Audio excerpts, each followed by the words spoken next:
Lahat yata ng bata sa mundo'y nais pawisan, magsaya't tumakbo sa ilalim ng init ng arawan. Ngunit paano kung sa simula pa lamang nakagapos na sa pader ng kwartong kinalakihan? Labas-masok sa pagamutan, ibang kalaban na di nakikita'y maintindihan. Totoo nga bang maaga pa para ito'y kanyang maranasan bilang musmos na inagawan ng isang kasiyahan?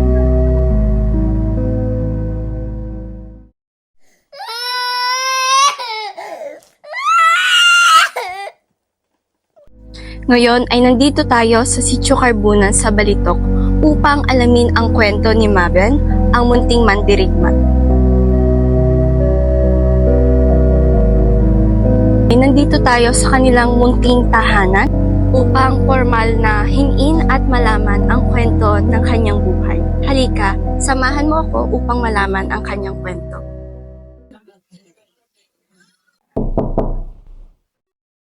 Kamusta po? Pasok siya kayo. Ano po? Sige.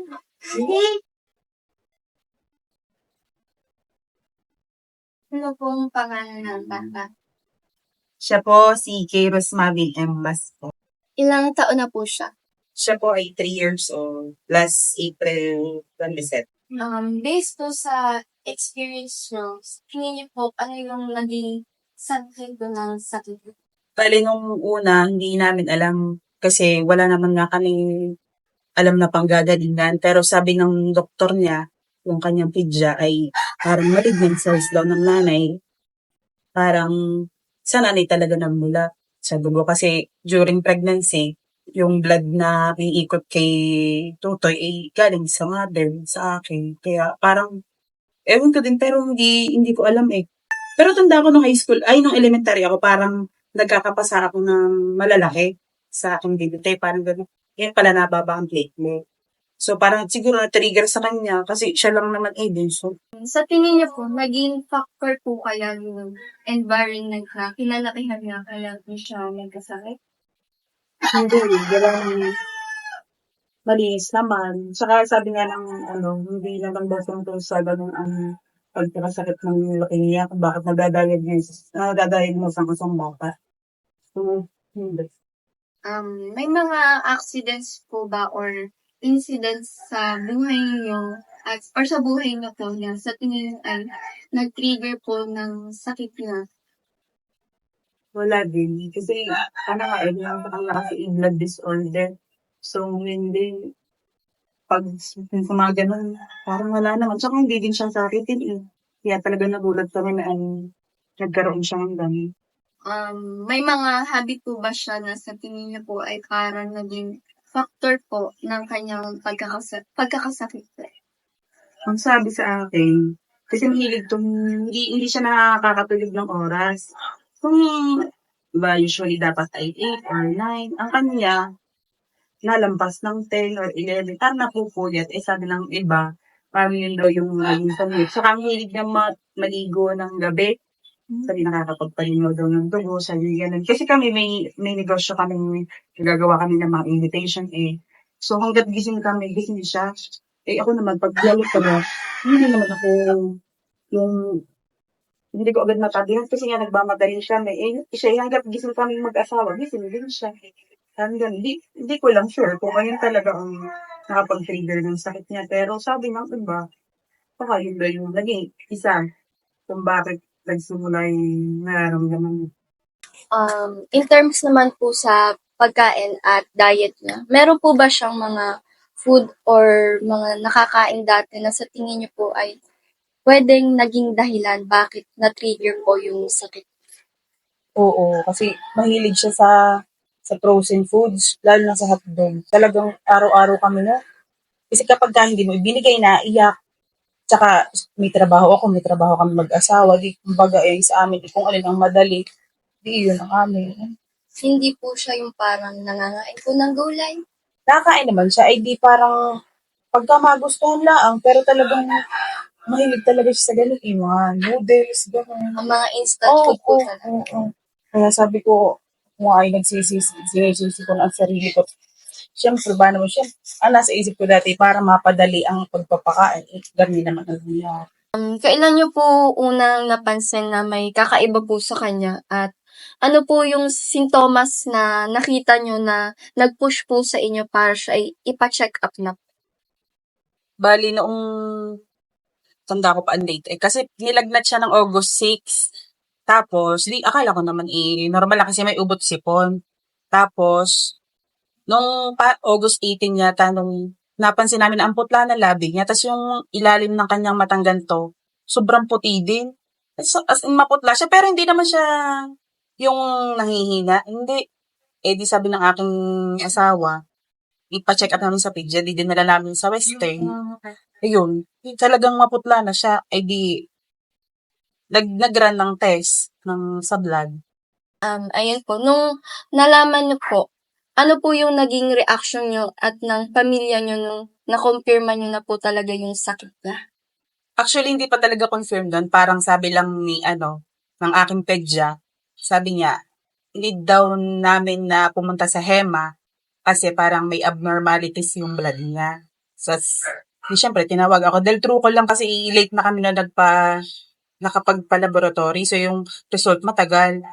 Tapos, tinawagan ako ng pedya ko. Sabi niya ay, Mami, parang leukemia. Ay, ako nanginig na. Parang, siyempre, nanay ka. Sorry. Hindi. Yung nanay ka na, sabi niya yung OA ko daw kasi hindi pa naman daw sure. Ay, siyempre, magkakamali ba naman ng pedya? Hindi. Parang sabi, yung paano ko nasabi na leukemia yung sakit ng anak ko. Kasi nga doon may mga parang cells na labis na hindi naman dapat nandoon. Kaya sabi nila, need namin pumunta sa hematologist para kung hindi man, kung negative man, di okay. Pero kung ihanda na yung sarili namin. So, siyempre dahil ako talaga, kasi yung iba, ang aking mga, hindi pa sila, dahil hindi pa nga naman sure. So, sabi nila, huwag kang magganyan kasi hindi pa nga naman sure. So, noong pumunta kami sa HEMA, naghanap ako ng HEMA, nakakita ko sa Lipa.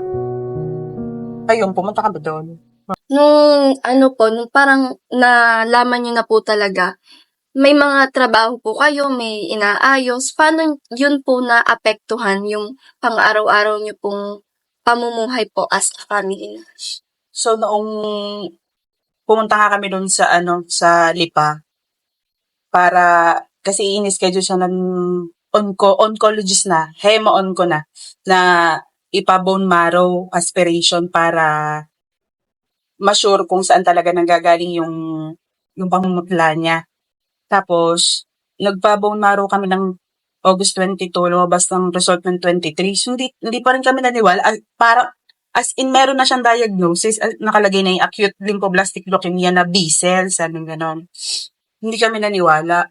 So, sabi ng iba, pag ipinakimo ko daw, lalo daw manghihina. So, parang doon yung takot ko bilang isang ina na wala naman ako nakikitang iba sa anak ko, baka lalong mawala sa akin pag ipinakimo ko. So, August, September, October, walang chemo yun. Hindi kami nagpa-chemo kasi bukod doon, wala nang pagbuka na kasi ang sabi sa akin ng doktora, per session ay 10K. Sabi ko, Diyos ko, saan ako kukuha noon? Ang ginawa namin, i-observe namin si Tutoy. September, October, okay pa siya. Nung pagpatak ng November, parang on and off na ang kanyang lagnat. Nainom siya ng gamot, nawawala. Tapos, nabalik. Parang ganun ang nangyari. Tapos, sabi namin siya, parang need niya talaga ng chemo. So, nagpaano kami ng second opinion. Sabi ng pangalawang doktor namin, need na talaga ng chemotherapy. Tapos, ang advice sa amin ay MWF. May trabaho ako. Tapos, may trabaho din ang asawa ko. So, ayaw naman ako payagan mag-resign doon sa trabaho ko. So, nakiusap ako sa aking asawa na kung gano'n ang mangyayari, pwede bang ikaw na muna dito dahil ang akin kasi malapit lang. Sa kanya kasi may ngila. So, dito, ang ginawa namin, yung MWF, Monday ay akin naman talagang day off. Tapos yung Wednesday at Friday, di absent ako. Kaming mag-asawa na sama sa kanya. Kasi ang treatment ay 3 times ang isa dyang malaki ang iba. Tapos minsan, natatapos ng chemotherapy ni Tutoy ay pinakamaaga na ang 10 a.m. Tapos babiyahe pa kami, Batangas City pa. Nadating na din kami dito, madaling araw. So dyang walang maayos na tulog. Pero sabi ko nga, eh, hindi naman laging ganito. Paano naman po kayo humuhugot ng lakas at pag-asa sa gitna po ng sitwasyon? Kanino po kayo yung parang humihingi po ng suporta o humihingi ng tulong po? Unang-una ay sa Diyos. Kasi siya naman talaga din. Hindi naman din to mangyayari kung walang rason si Lord.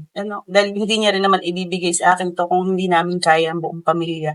Kaya siya lagi ang aking nilalapitan. Alam ko nagpo-provide siya, alam niya ang kailangan ko. At laging on time ang kanyang binibigay na tulong para sa akin. Bagamat may mga instrumento siyang binibigay, yung pamilya ko, yung mga anak ko, lalo-lalo na ang mga magulang ko din. Pagka wala kami mag-asawa na natulong sa aming pagpapalaki sa akin, pag-aalaga sa dalawa, hindi sila, tsaka yung mga kapatid ko. Yung mga natulong din naman, dahil nga ako sa simbahan nagtatrabaho, marami talaga natulong. In terms naman po sa mga gamot na tinitake niya, ano naman po yung mga nire-resetang gamot para sa kanya at paano niya po ito tinitake considering na siya ay literal na bata pa lang po? So, bali ang ongoing treatment namin kasi ngayon ay IV, so paswero siya kasi bata pa nga. Tapos yung dosage kasi ay sila na yung sa nurse na sa clinic na namin. Tapos every cycle parang 2 times a month meron siyang intrathecal, yung sa spine nga pinapadaan. Tsaka meron siyang mga oral na pero ito'y kasabay pa rin ng chemotherapy niya. Kumbaga habang nainom nito, need pa din talaga niya ng suwero. So pasabay lang ang oral. Ano naman po yung mga side effects ng gamot at yung mga tinitake niyang treatment sa kanya po? Minsan, may cycle siya na sobrang init nga ng ulo. Katulad nga nun, naka-steroid siya. Ang kanyang ay mainitin ang ulo. Pero matakaw kumain pagka naka-steroids. Pagka naman siya ay Capmerin, walang gana. Tapos, mabilis bumaba ang kanyang, yung CBC. Kasi ang tinetest doon ay platelet, tapos ay pula. So, ang bilis na baba. Tapos ayun, kainitin ng ulo. Pero hindi naman siya nanghihina. Sigaw nga ng sigaw. Tapos ang Mainitin garo. lang po talaga Oo, ang talaga ulo. mainitin ng ulo. Tapos iyon, pagka nga mahiya. Pero pag hindi naman. Hindi naman po siya yung parang, may napapanood lang po kasi ako na parang yung mga bata nagtatapon po ng mga gamit pag mainit ang ulo. Hindi naman po siya ganun. Hindi, mainit lang talaga ulo yung in terms na ayaw niya na maingay.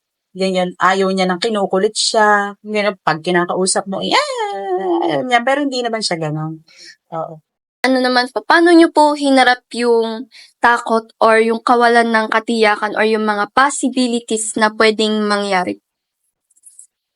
Kasi nga, nung talagang bata ako, alam ko, pag leukemia, parang wala na. Pagka nagka-leukemia ka, wala nang pag-asa sa ganun.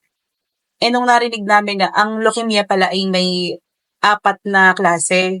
So talaga, yung kanya, common lang talaga sa bata. So, merong 88% ng survival.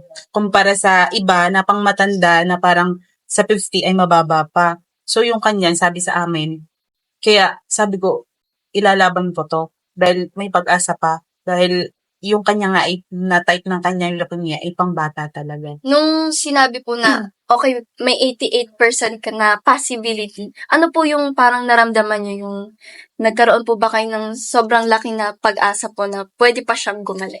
Oo, kaya sabi ko ay ilalabang ko to. Nalaban niya ang anak ko ilalabang ko to. Ay. Bilang isang magulang, ano po yung mensahe o payo ang maiibigay mo sa katulad na nararanasan ng inyong anak sa Maynila? So, ayun po. Bilang isang nanay, sadyang masakit po pagka nalaman niyo na kahit anong sakit naman ng dumapo sa inyong anak ay sobrang sakit. Dahil sa matanda nga ay hirap ka na, lalo na sa bata. Pero, bagaman ganon, hanggat nalaban ang anak nyo, ilaban nyo rin ho. Hindi para sa sarili, hindi para sa inyong sarili, kundi para sa anak nyo. Pagdasal po, talagang, ang kauna-unahan talaga po yung ginawa ko noon ay, bagamat umiyak ako, ay nagdasal ako na, alam kong will mo ito, Lord, kaya ikaw din ang lulutas nito. Sadyang magdasal po kayo at wala pong imposible sa Diyos. Ano naman po yung maibibigay niyo na message po sa kanya para in the future po, malay niyo, makita niya po kang video na ito. Bunso, love you. Gusto na. Gusto mo? Papagaling ikaw, ha? Papagaling ikaw.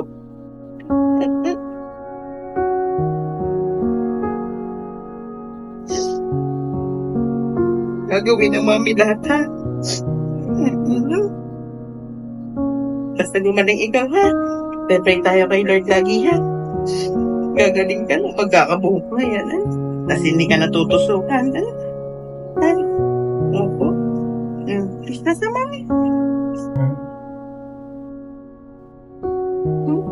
Sana mahal ka, mami, ha? Hago. Sana mahal ka. Ang gusto ko paglaki. Di ba magiging buris ka pa? Ano? Kaya lagi ikaw magpapatusok para galing ikaw, ha? Ha? Mahal ka ng kuya, mahal ka ni mami, mahal ka ni daddy. Love you. Leukemia, sakit na madalas kaakibat ng salitang kamatayan. Nakakatakot na abnormalidad sa dugo dahil sa dulot nitong pangamba at di kasiguraduhan. Datapwat sa kabila ng hirap at sakit na nararanasan ng paslit, bawat araw ay walang humpay na pagbuhos ng tiwala sa Diyos na ang mundo ay puno ng pag-asa kapag kasama ang buong pamilya.